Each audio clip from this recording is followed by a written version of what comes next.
नमस्कार दोस्तों, स्वागत है आपका मेरे चैनल कॉमिक्स लाइफ में। शुरू करते हैं मनोज कॉमिक्स की एक और मज़ेदार कॉमिक्स, सांप और सपेरा पार्ट 2। इनाम का नाम सुनते ही आदिवासी की आंखें चमक उठी। क्या काम है? यह तो हम ओझा जी को ही बताएंगे। तब आदिवासी उठा और झोपड़े के अंदर चला गया। थोड़ी देर बाद वह बाहर आया और डॉक्टर सोम से मुखातिब हो बोला, सिर्फ तुम अंदर जाओ, पर ज़्यादा वक्त नहीं लगाना। ठीक है। डॉक्टर सोम जैसे ही झोपड़े में दाखिल हुआ, समझ गया तू किस लिए आया है, पर काफ़ी वर्ष हुए मैंने यह काम छोड़ दिया है। चला जा। ओह, यह तो बड़ा पहुंचा हुआ आदमी लगता है, पर जैसे भी हो मुझे इसे मनाना ही होगा। तभी डॉक्टर सोम को सरदार की बात ध्यान आई और वे बड़ी विनम्रता के साथ बोले, फिर तो आप यह भी जानते होंगे कि मेरा काम आप ही पूरा कर सकते हैं। मैं आपको मुँहमांगी कीमत देने को तैयार हूँ। सुना नहीं, मैं सांपों को पकड़ने का काम छोड़ चुका हूँ। और फिर जिस नाग को तू पकड़वाना चाहता है वह तो साक्षात मृत्युदूत है, सबको तबाह कर देगा। वैसे भी वह आसानी से काबू में नहीं आने वाला। लेकिन डॉक्टर सोम ने ओझा की बातों को नज़रअंदाज कर दिया। ये है पूरे 50,000। 50,000? काम पूरा होने पर इतने ही और मिलेंगे।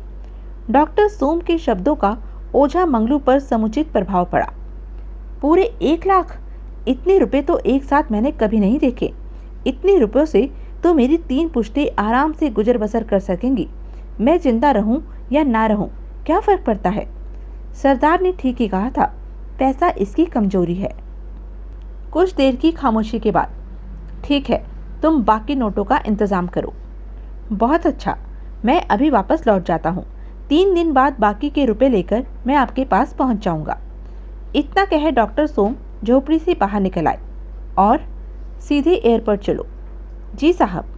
उधर डॉक्टर सोम के जाते ही, लूका, अब हमारी गरीबी के दिन फिर गए समझो। मगर इतने सारे रुपए उस परदेसी ने तुझे किस काम के लिए दिए बाबा? तब मंगलू अपने बड़े बेटे लूका को काम के बारे में बताने के बाद बोला, मैं अकेला ही वहां जाऊंगा। देखता हूँ वह इच्छाधारी सांप कैसे मेरे हाथों से बचता है। नहीं बाबा, मैं तुझे अकेले नहीं जाने दूंगा। तो बूढ़ा हो चुका है, अकेले उसका मुकाबला नहीं कर सकता। अतः लूका के बहुत जिद करने पर, ठीक है, बस्ती के 2 मजबूत पट्ठों को भी अपने साथ ले ले, पर उन्हें इच्छाधारी सांप के बारे में कुछ मत बताना। नहीं बताऊंगा बाबा।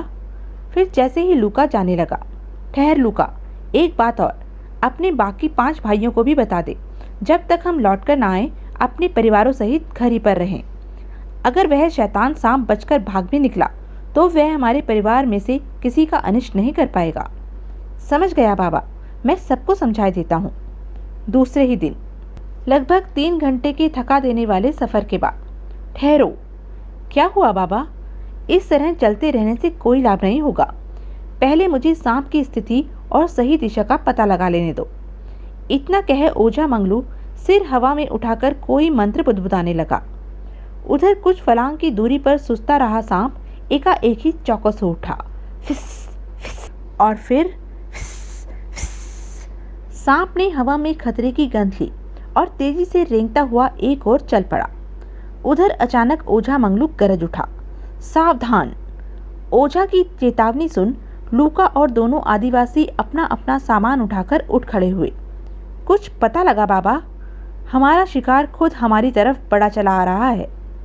तुम लोग फौरन अपनी अपनी जगह संभाल लो, लेकिन होशियार रहना, जरा सी चूक मौत का कारण बन सकती है। ओझा मंगलू का आदेश मिलते ही लूका और दोनों आदिवासी घात लगाकर बैठ गए। कुछ ही देर बाद एक आदिवासी की नज़र जैसे ही सांप पर पड़ी, वह जोर से चीखा, आ गया! आदिवासी की चीख सुन ओझा मंगलू और लूका उस दिशा में लपके, लेकिन फिर जो कुछ उन्होंने देखा उसे देख कुछ क्षणों के लिए उनके पैर जमीन से चिपक कर रह गए। ओह, हे भगवान! आह! तभी आह! आदिवासी को डसते ही सांप तुरंत उछल हो गया। ओझा मंगलू और लूका दौड़कर आदिवासी के निकट पहुंचे, किंतु तब तक बहुत देर हो चुकी थी। बाबा, तुम कुछ करो। कोई फायदा नहीं। उस नाग का कांटा 3 सेकंड भी मुश्किल से पार नहीं कर पाता है। शायद उस नाग को खतरे का पता चल चुका है, पर वह अब तब तक वापस नहीं जा सकता जब तक हम में से एक भी जिंदा है। फिर तो तुम उसे पकड़ने का इरादा छोड़ दो बाबा। चलो वापस चले, हमें रुपया नहीं चाहिए। असंभव, मैं मंत्र छोड़ चुका हूँ। अब अगर हमने उस मृत्यु दूत का पीछा छोड़ा भी तो वह हमारा पीछा नहीं छोड़ेगा। लेकिन पता नहीं वह कहाँ जा छुपा है और कब हमला कर बैठे। घबराओ नहीं, मैं मंत्र शक्ति द्वारा उसे प्रकट होने के लिए मजबूर कर दूंगा। मेरी शक्ति के सामने उसकी एक नहीं चलेगी। इतना कह ओझा तेजी से मंत्र पढ़ने लगा। कुछ देर बाद, ठहर शैतान की आत्मा, मैं तुझे अभी खत्म किए देता हूँ। नहीं लूका, यह गजब मत करना, इसे हम जीवित पकड़ेंगे। और फिर ओझा मंगलू ने कोई मंत्र पढ़ जैसे ही पैर जमीन पर मारा, अब आया काबू में। जाल फेंको तसूका। फिर जैसे ही दूसरे आदिवासी तसूका ने नाक पर जाल फेंका, ओझा मंगलू ने उसे पूरी तरह विवश कर दिया। जल्दी ही, अब यह मूर्छित हो चुका है, किसी को कोई क्षति नहीं पहुंचा सकता। तत्पश्चात उन्होंने कब्र खोदकर मृत आदिवासी को वहीं दफन कर दिया और मूर्छित नाग को बैग में भरकर वापस लौट पड़ी। तीसरे दिन, तुम्हारा काम हो गया है परदेसी बाबू। मुझे विश्वास था, इसलिए तो मैं बाकी रकम लेकर ठीक समय पर पहुंच गया हूँ। तब रुपया ले सांप को डॉक्टर सोम के सुपुर्द करते हुए ओझा मंगलू बोला, जब तक इस बस्ते का मुंह बंद है, सांप मेरी मंत्र शक्ति की कैद में रहेगा, किसी को कोई नुकसान नहीं पहुंचाएगा। बस्ते का मुंह खुलने के बाद क्या होगा यह तुम जानो।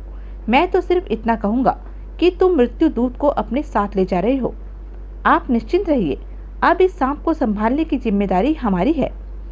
तत्पश्चात बस्ते को जीप में रखवा डॉक्टर सोम ने ओझा से विदा ली और वापस लौट पड़ा। भगवान तुम लोगों की रक्षा करे। उधर डॉक्टर नागेश को जब यह सूचना मिली कि डॉक्टर सोम 20 फुट के नाग को लेकर बाय रोड पहुंच रहा है, तो उन्होंने सांप के लिए अपने सर्पेटोरियम में विशेष शीशे का घर बनवाने का काम न केवल तुरंत शुरू करवा दिया, बल्कि एक प्रेस कॉन्फ्रेंस भी बुलवा ली। इतना लंबा और विकराल सांप आज तक किसी ने नहीं देखा है। क्या सचमुच वह सांप 20 फुट लंबा होगा, या महज शोहरत हासिल करने के लिए आप ऐसा कह रहे हैं? हाथ कंगन को आरसी क्या, कुछ दिनों बाद आप लोग स्वयं अपनी आंखों से उस सांप को देख लीजिएगा। कुछ दिन बाद क्यों, कल ही क्यों नहीं?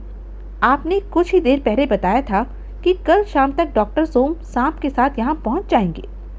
मैंने गलत नहीं कहा है, पर उस सांप को प्रदर्शन के लिए रखने से पहले हमें कुछ विशेष सुरक्षात्मक प्रबंध भी करने पड़ेंगे। इस काम में थोड़ा समय तो लगेगा ही। क्या आप हमें सांप के लिए किए जा रहे सुरक्षात्मक प्रबंधों की जानकारी देना चाहेंगे? अवश्य। तत्पश्चात डॉक्टर नागेश नाग के लिए की जा रही सुरक्षा व्यवस्था की जानकारी पत्रकारों को देने लगे। उधर शहर के शानदार होटल के सुंदर सुसज्जित कक्ष में आज के अखबारों में छपा डॉक्टर नागेश का बयान तो तुम लोग पढ़ चुके होंगे। यस कर्नल, अगर मेरा ख्याल गलत नहीं है तो यह बयान उसी सांप के बारे में है जिसे पकड़ने के इरादे से हम हिंदुस्तान आए हैं। हाँ, यह वही नाग है जिसे हासिल कर हम विदेशों में अपनी सर्कस की गिरती हुई साख को फिर से जमा लेना चाहते थे।